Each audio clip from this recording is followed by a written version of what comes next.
डंडा पचरंगा रे, यह माटी माँ मोर गंगा रे।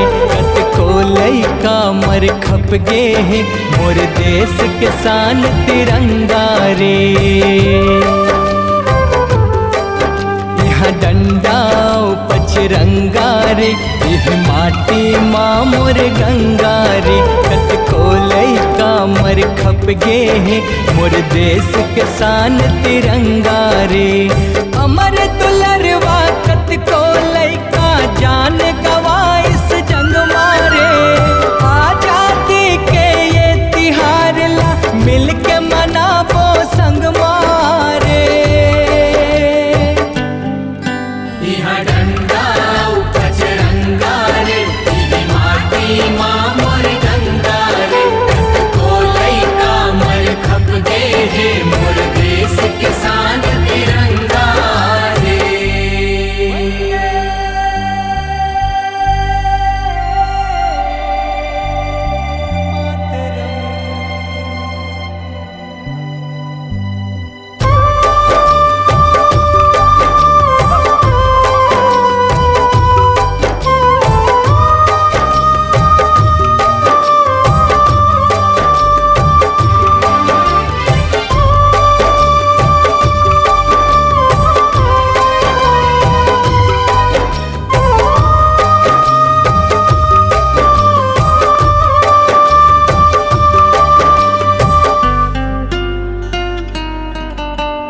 ये माटी पर जान गवाइस वीर नारायण बेटा रे। सोना खान के बघवा तैहा नाव अमर तोर बेटा रे। वंदे मातरम, वंदे मातरम। ये माटी पर जान गवाइस वीर नारायण बेटा रे।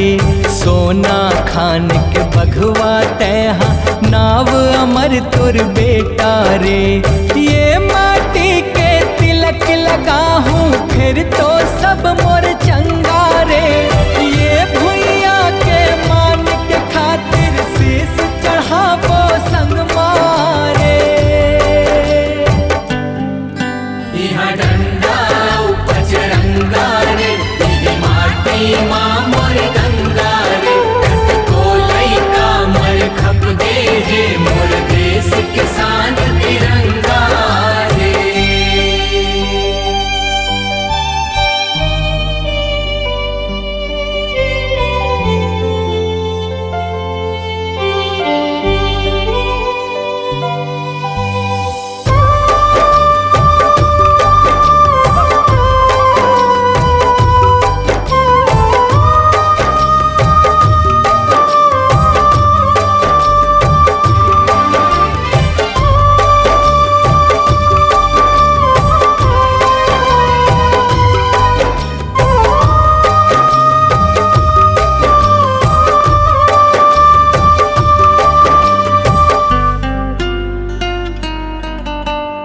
ये माटी के तिलक करे है रानी अवंती बाई हो। सब लइकन माते हर छोड़े दाई अपन पर छाई वो। वंदे मातरम, वंदे मातरम। ये माटी के तिलक करे है रानी अवंती बाई हो।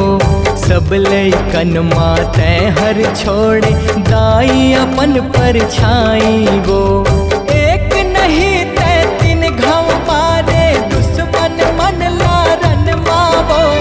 तोर पखारा पाव में माता फेर नहा हूँ गंगा वो।